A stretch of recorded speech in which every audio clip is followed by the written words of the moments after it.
I love a good clean shop. Hello everybody, this is Rob with the Tool Junkie, and today I'm going to show you a bag we have here by Wiha that's going to help you keep your shop clean, or it's going to help you transport your tools a little bit better. And what do I mean by that? Well, here, check this out. It's got a nice clasp here that's adjustable, and when you open this up, and it's quite large here, so it's going to go past my camera, but it opens up and it's got these pockets here.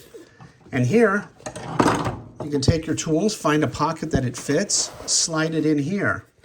And the nice thing about this is because it didn't come with any tools, you pick your favorite tools. You can put in the tools that you need on the job that you're doing.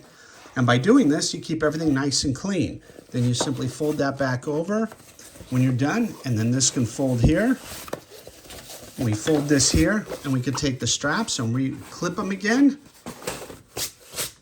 And we keep our tools nice and tidy, and we'll have exactly the tools we need. Keep everything nice and orderly, the way I like it.